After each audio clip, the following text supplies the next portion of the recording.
નમસ્કાર વિદ્યાર્થી મિત્રો, આપ સર્વેનું ઓનલાઈન એજ્યુકેશન ચેનલની અંદર સ્વાગત છે. વિદ્યાર્થી મિત્રો, આપણે આગળ પેરેગ્રાફની શરૂઆત કરીશું. આજે આપણે આટલેથી પેરેગ્રાફ શરૂ કરીશું.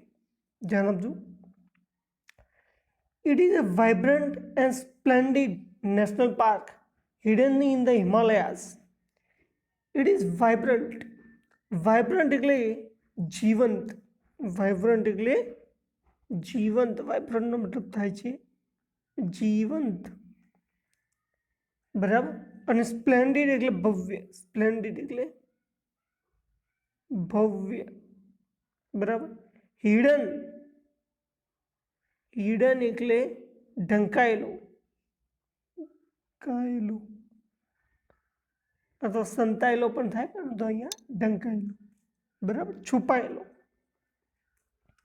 તો આ હિમાલયમાં છુપાયેલો, it is a vibrant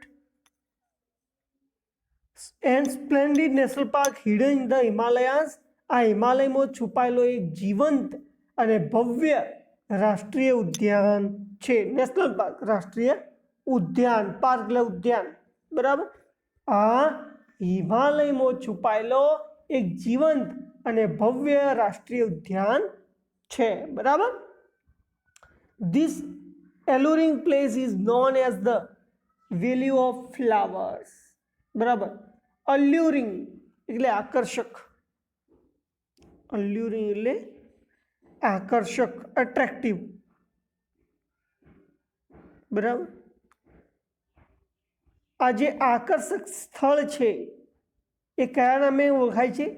valley of flowers, ફૂલોની ખીણ તરીકે ઓળખાય છે, જે આપણે અગાઉના 2 લેક્ચરની અંદર જોયું, બરાબર. આકર્ષક સ્થળ છે એ વેલી ઓફ ફ્લાવર્સ તરીકે ઓળખાય છે.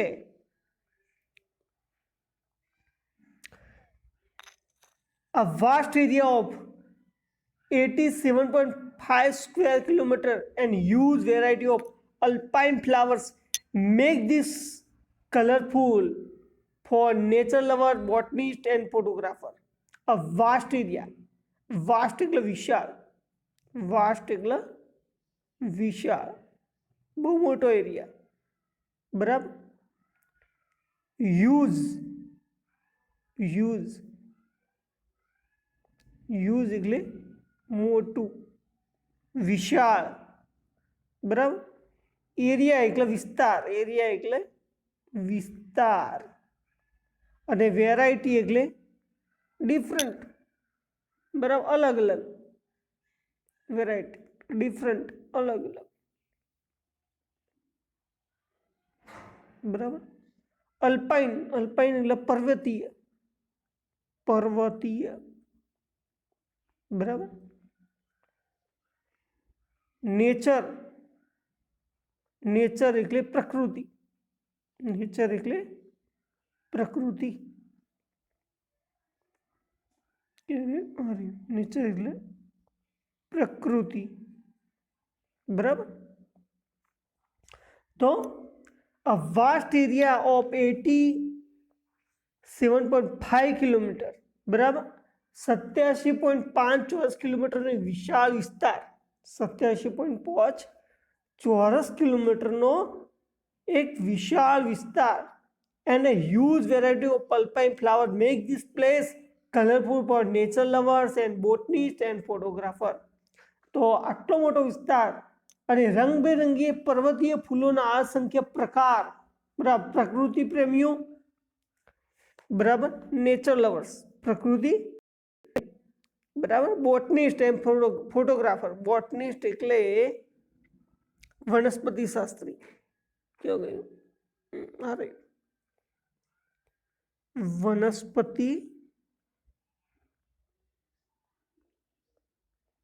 શાસ્ત્રી, બરાબર, વનસ્પતિનો અભ્યાસ કરતા હોય એવા લોકો, બરાબર. વનસ્પતિના વૈજ્ઞાનિકો, ડોક્ટરો એમ કહી શકાય, બરાબર. ફોટોગ્રાફર તો તમે જાણો જ છો.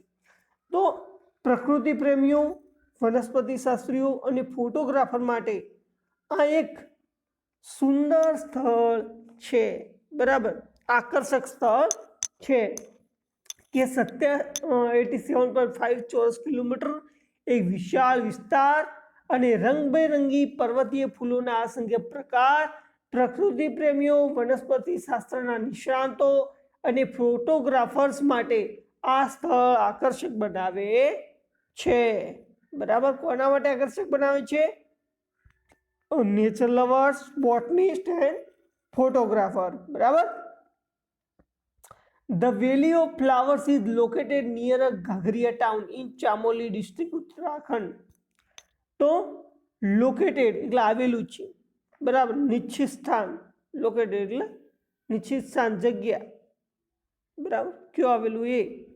The Valley of Flowers is located near Ghagriya town. તો એક ઘાઘરિયા ટાઉન છે, નાનકડું શહેર. બરાબર, એની પાસે જે ઘાઘરિયા ટાઉન કેવું આવેલું છે? ચામોલી ડિસ્ટ્રિક્ટ. ચામોલી ડિસ્ટ્રિક્ટ ઉત્તરાખંડની અંદર ચામોલી ડિસ્ટ્રિક્ટ છે, અને ચામોલી ડિસ્ટ્રિક્ટનું એક નાનકડું ટાઉન છે, નગર છે ઘાઘરિયા, એના પાસે આ વેલી ઓફ ફ્લાવર્સ આવેલું છે. તો મેં મૂળ કહીએ કે કયા રાજ્યની અંદર આવેલું છે? તો ઉત્તરાખંડ રાજ્યની અંદર આવેલું છે, જે હિમાલયને અડીને આવેલો છે ઉત્તરાખંડ. બરાબર, ત્યાં વેલી ઓફ ફ્લાવર્સ લોકેટેડ છે. It is about 300 kilometers north of Rishikesh near Badrinath. બરાબર, બદ્રીનાથથી બરાબર 300 kilometre.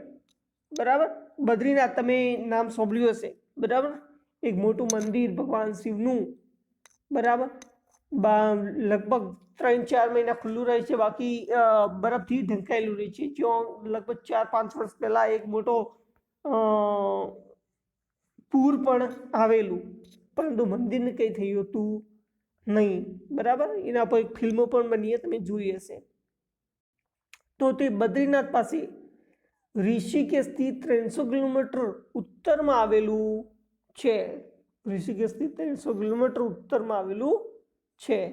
There is a motorable road up to Govind ઘાટ. ગોવિંદ ઘાટ સુધી પાકો રસ્તો છે, એટલે કે મોટર જઈ શકે એવો રસ્તો છે ગોવિંદ ઘાટ સુધી. બરાબર, and from there the track of this valley starts. બરાબર, ગોવિંદ ઘાટથી ખીણ તરફ જવાની પગદંડી શરૂ થાય છે. ટ્રેક એટલે પગદંડી, ટ્રેક એટલે પગદંડી, પગદંડી. બરાબર, પગે ચાલીને જઈ શકાય. બરાબર, ગોવિંદ ઘાટથી. બાકી તમે ગોવિંદ ઘાટ સુધી રોડ, વાયર રોડ તમે જઈ શકો છો, અને ગોવિંદ ઘાટથી તમારે પગે ચાલીને જવાનું રહે છે. This place was little known to outside world due to remote location. તો આ જે સ્થળ છે, બરાબર, બહુ દુર્ગમ વિસ્તારમાં આવેલ છે. રિમોટ લોકેશન એટલે દુર્ગમ વિસ્તાર, દુર્ગમ વિસ્તાર. બરાબર, આઉટસાઇડ એટલે બહારની બાજુ, આઉટસાઇડ બહારની બાજુ. એટલે કે આપણે બધા બહુ ઓછું જાણતા હોઈએ છીએ આના વિશે. નોન એટલે જાણીતો. This place was little known. Little એટલે ઓછું, લિટલ એટલે ઓછું, થોડું, ઓછું, થોડું. બરાબર, this place was little known to outside world due to remote location. તો આ જે વેલી છે, બરાબર, એ એકાંતમાં આવેલી હોવાના કારણે, બરાબર, દુર્ગમ વિસ્તારમાં આવેલી હોવાના કારણે બહારની દુનિયા માટે બહુ જાણીતું નહોતી, બહુ જાણીતી હતી નહીં. In 1931 it was discovered. એની શોધ કરવામાં આવી હતી તો પહેલેથી, પરંતુ 1931 શોધ કરી. કોને? Accidentally by 3 British mountaineers. બરાબર, 3 બ્રિટિશ એટલે કે બ્રિટિશરો, બરાબર, પેલા અંગ્રેજો.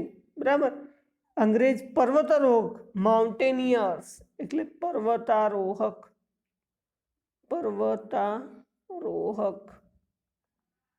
અને એક્સિડન્ટલી એટલે કે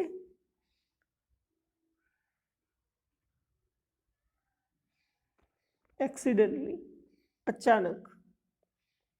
બરાબર, તો બ્રિટિશ પર્વતારોહકોએ અચાનક આની શોધ કરી દીધી. આપણે એ સમયે ગુલામ હતા, 1931ની વાત છે, આપણે અંગ્રેજોના ગુલામ હતા ને, બરાબર. એ સમયે એ 3 અંગ્રેજ પર્વતારોહકોએ આની શોધ કરી. They lost their way while returning from successful expedition. બરાબર.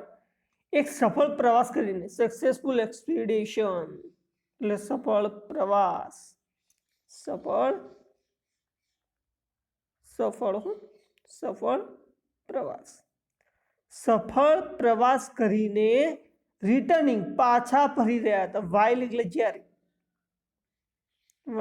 જ્યારે, અને રિટર્નિંગ એટલે પાછા ફરવું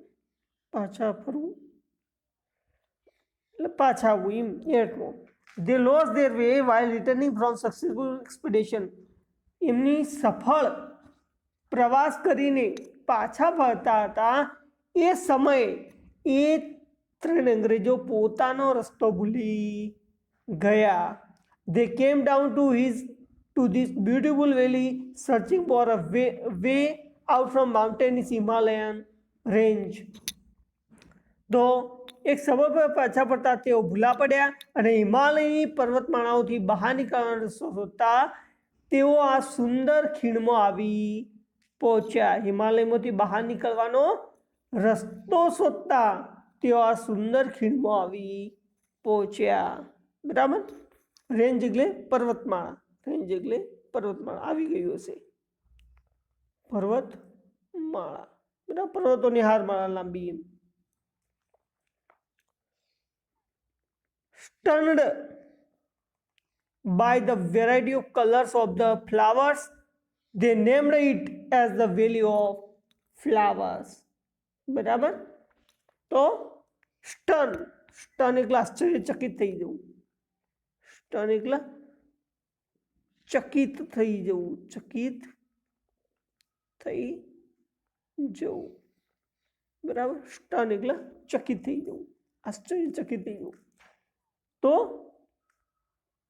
સ્ટન્ડ by variety and colourful of the flowers. બરાબર. અહીંના જે ફૂલો હતા, બરાબર, ફૂલો જોયા, બરાબર, ફૂલોના વૈવિધ્ય રંગોથી તેઓ છક થઈ ગયા, આશ્ચર્યચકિત થયા અને આ વેલીનું નામ વેલી ઓફ ફ્લાવર્સ આપી દીધું. બરાબર. અહીંયા રંગબેરંગી એમને ફૂલો જોયા અને આ ફૂલોથી શું થઈ ગયા? ચકિત થઈ ગયા. અને ફૂલો જોઈ ચકિત થઈ ગયા એટલે એ ફૂલો ઉપરથી ઘણા બધા ફૂલો હતા એટલે તેનું નામ વેલી ઓફ ફ્લાવર આપી દીધું. બરાબર મિત્રો. તો આજે આપણે આટલા સુધી રાખીએ છીએ. બરાબર. તમને આમાંથી ક્વેશ્ચન પૂછું છું જેના જવાબ તમારે કોમેન્ટ સેક્શનની અંદર લખવાનો રહેશે. બરાબર.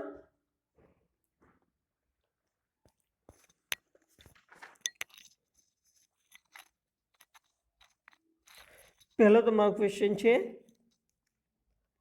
why are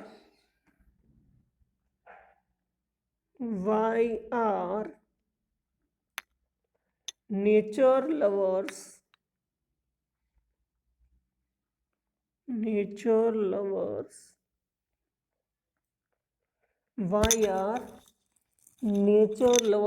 attracted to the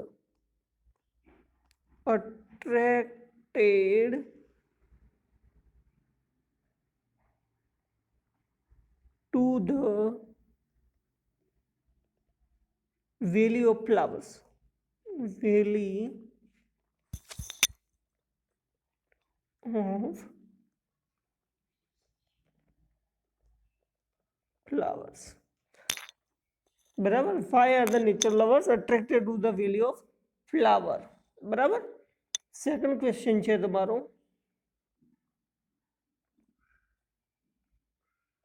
where is the Valley of Flower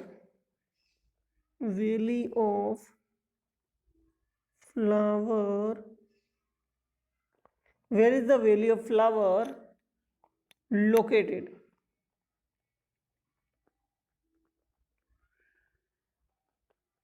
Where is the Valley of Flower located? આ બે ક્વેશ્ચનના આન્સર તમારે કોમેન્ટ સેક્શનની અંદર આપવાના રહેશે અથવા વોટ્સએપ પર કરી શકો છો. Thank you for watching this video. Have a good day. Stay home, stay safe.